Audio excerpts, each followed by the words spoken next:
ආයිබෝවන් අද 2020 ජූලි මාස 15 වෙනිදා බදාදා දවස උණුසුම් කළ ප්‍රවෘත්ති සමගින් මවුරට helenius.lk රාත්‍රී ප්‍රධාන ප්‍රවෘත්ති ප්‍රකාශය මේ ප්‍රවෘත්ති ඔබට ගෙන එන්නේ තමීර මංජු කොළඹ සිට. ප්‍රථමයෙන් සිරස්තල. ඇඳිරි නීතිය පැනවීම අවශ්‍ය නැහැ සෞඛ්‍ය සේවා අධ්‍යක්ෂ ජෙනරාල් පවසයි. කන්දකාඩු කොරෝනා පොකුර ගැන අසත්‍ය සමාජ මාධ්‍ය ප්‍රචාරයන් ගැන පොලිසිය පරීක්ෂණ ආරම්භයි. බන්ධනාගාර බුද්ධිලොක්කා සියලු චෝදනාවලින් නිදොස් කොට නිදහස්. රියදුරු බලපත්‍ර මුද්‍රණය කිරීමත් හමුදාවට. විභාග දෙපාර්තමේන්තුවේ එක් දින සාමාන්‍ය සේවා කවුළුව වහයි. චීනය නිසා ඇමරිකාව හොංකොං අතහරී. මේ මොහොතේ රටට ඇඳිරි නීතිය පැනවීමේ අවශ්‍යතාවයක් නොමැති බව සෞඛ්‍ය සේවා අධ්‍යක්ෂ ජෙනරාල් විශේෂඥ වෛද්‍ය අනිල් ජයසිංහ මහතා සඳහන් කරනවා. මේ වන විට කොරෝනා වෛරසය ආසාදනීය වූ රෝගීන් රට පුරා ව්‍යාප්ත වීමේ ප්‍රවණතාවයක් නොමැති බවත් යම් ගැටලුවක් පැන නැගුණහොත් ඊට අවශ්‍ය අයුරින් පියවර ගන්නා බවත් සෞඛ්‍ය වෛද්‍ය අධ්‍යක්ෂ ජෙනරාල්වරයා කියා සිටියා.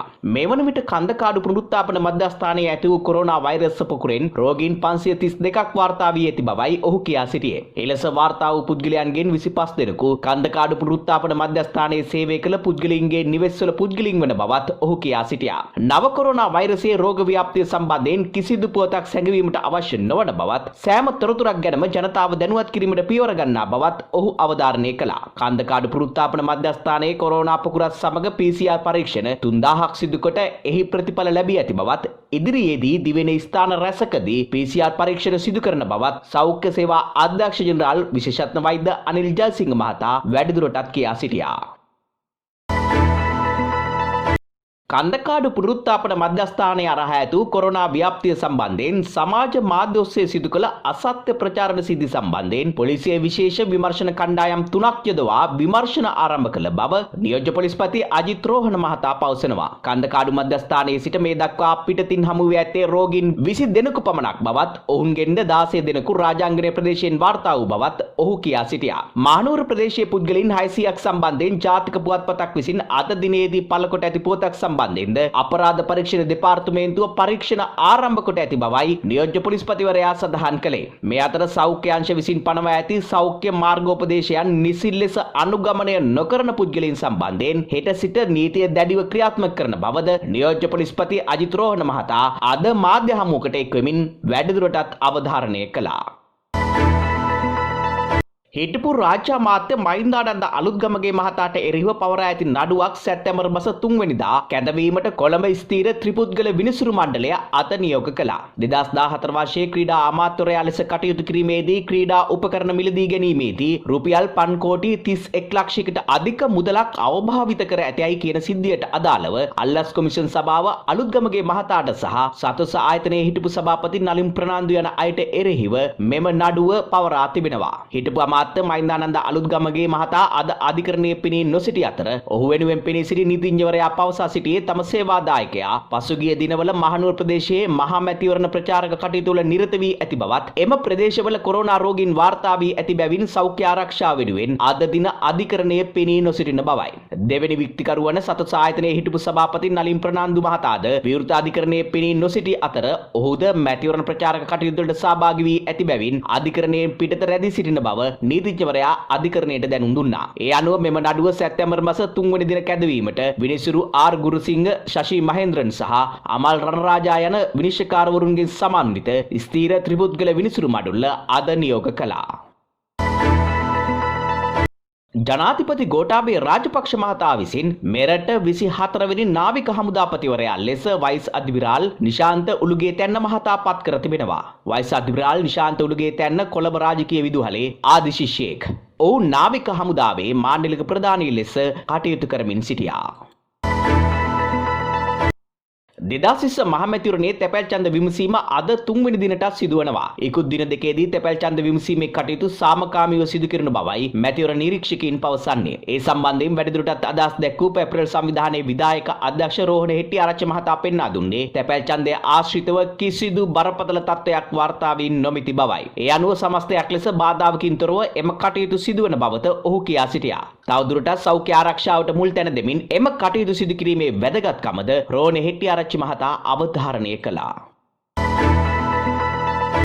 පවත්න තත්ත්වයන් සැලකිල්ලට ගනිමින් බස් රථ විස බීජ හරණය කිරීම නැවත ආරම්භ කිරීමට ලංකා ගමනාගමන මණ්ඩලය තීරණය කර තිබෙනවා. ඒ සම්බන්ධයෙන් කරුණු දැක්වූ ලංකා ගමනාගමන මණ්ඩලයේ නියෝජ්‍ය සාමාන්‍යාධිකාරී දාවන පණ්ඩුක ස්වර්ණහංස පැවසුවේ බස් සේවාව සෞඛ්‍ය ආරක්ෂිතව පවත්වාගෙන යාම සඳහා මෙම පියවර ගන්නා බවයි. රීදුරු සහ කොන්දොස්තර මාතුන් සඳහා අවශ්‍ය සෞඛ්‍ය ආරක්ෂක උපාංග ලබා දීමටත් පියවර ගනිමින් ඇති බවයි ඔහු කියා සිටියේ. මේ අතර දුම්රිය දෙපාර්තමේන්තුව පැවසුවේ රට වසා තැබූ කාලයෙන් පසු ප්‍රවාහන සේවා නැවත ආරම්භ කළ දිනේ සිට දුම්රිය විස බීජ හරණ කටයුතු දෛනිකව ක්‍රියාත්මක කළ බවයි. වැලිකඩ බන්ධනාගාරයේ රඳවා සිටි රැදවියන් සමූහ ඝාතනය කිරීමේ නඩුවේ තුන්වැනි විත්තිකාර බන්ධනාගාර බුද්ධ්‍යංශයේ ප්‍රධානීය වශයෙන් කටයුතු කළ සහකාර බන්ධනාගාර අධිකාරී ඉන්දික සම්පත් මහතා සියලුම චෝදනාවලින් නිදොස් කොට නිදහස් කිරීමට වැලිකඩ බන්ධනාගාරයේ රඳවා සිටි රැදවියන් සමූහ ඝාතනය කිරීමේ නඩුව විභාග කරන විශේෂ ත්‍රිපුද්ගල මහාධිකරණ විනිසුරු මණ්ඩල අද නියම කළා. විත්තිකාර ඉන්දික සම්පත් මහතාට එරෙහිව කිසිදු සාක්ෂියක් ඉදිරිපත් වී නොමැතියින් ඔහුට එරෙහිව පියවර නොගන්නා බව පැමිණිල්ල වෙනුවෙන් පෙනී සිටි නියෝජ්‍ය සොලිසිටර් ජෙනරාල් ඩිලාන් රත්නායක මහතා කළ ඉල්ලීමක් ඒකමතිකව පිළිගත් ත්‍රිපුද්ගල මහාධිකරණ විනිසුරු මඩුල්ල සීල චෝදනාවලින් ඔහු නිදොස් කොට නිදහස් කිරීමට මෙලෙස නියම කළා. රේදුරු බලපත්‍ර මුද්‍රණය කිරීම පෞද්ගලික සමාගමකින් නිවත් කර හමුදාවට භාර දෙන බව රජය පවසනවා. මේ සම්බන්ධයෙන් ප්‍රවාහන අමාත්‍ය මහින්ද අමරවීර ආරක්ෂක අමාත්‍යාංශය සහ යුද හමුදාව අතර සාකච්ඡාවක් පැවැත්වූ බව රජයේ ප්‍රවෘත්ති දෙපාර්තමේන්තුව නිවේදනය කළා. ඩිජිටල් රේදුරු බලපත්‍රය මුද්‍රණය කිරීම සඳහා රජයේ පෞද්ගලික සමාගමකට විශාල මුදලක් ගෙවන බව මෙම සාකච්ඡාවේදී සඳහන් වී තිබෙනවා. විගණන වාර්තාවකට අනුව 2009 සිට 2017 වර්ෂය දක්වා කාලය තුලදී එම පෞද්ගලික සමාගමට රුපියල් මිලියන 7467.65 ගෙවා ඇති අතර ගිවිසුම කල්ලිකුත් වූ පසු 2016 මාර්තු සිට දෙසැම්බර් 31 දක්වා කාලය තුලදී තවත් රුපියල් මිලියන 1856.65 ගෙවා තිබෙනවා. රජය පැවසුවේ භාණ්ඩාගාරයට පැමිණිය යුතු මුදල් අනවශ්‍ය ආකාරයෙන් පෞද්ගලික සමාගමකට යන බවයි. මෙම මුදල් නාස්තිය වැළැක්වීම සඳහා මෙම ව්‍යාපෘතිය පෞද්ගලික සමාගමෙන් ඉවත් කර ලබන වසරේ සිට එය හමුදාවට භාර දීමට තීරණය කර තිබෙනවා. ශ්‍රී ලංකා විභාග දෙපාර්තමේන්තුවේ එක් දින හා සාමාන්‍ය සේවා කවුළු නැවත දැනුම් දෙනතුරු තාවකාලිකව වසා දැමූ බව අධ්‍යාපන අමාත්‍යාංශය පවසනවා. සෞඛ්‍ය ආරක්ෂිත හේතුන් මත මෙම පියවරගත් බවත් සහතික පත්‍ර ලබා ගැනීමට අවශ්‍ය අයදුම්කරුවන්ට මාර්ගගත ක්‍රමය ඔස්සේ හා විද්‍යුත් තැපෑල මගින් අයදුම් කර පැය 48ක් ඇතුළත එම සහතික පත්‍ර නිවසටම ගෙන්වා ගැනීමේ පහසුකම් සලසා ඇති බවත් එම අමාත්‍යාංශය සඳහන් කළා. මේ සම්බන්ධයෙන් වැඩිදුර තොරතුරු ශ්‍රී ලංකා විභාග දෙපාර්තමේන්තුවේ නිල වෙබ් අඩවිය වන www.donets.lk වෙත පිවිසීමෙන් හෝ 0112784323 යන දුරකථන අංකය ඔස්සේ විමසීමෙන් හෝ දැන ගැනීමට හැකියි.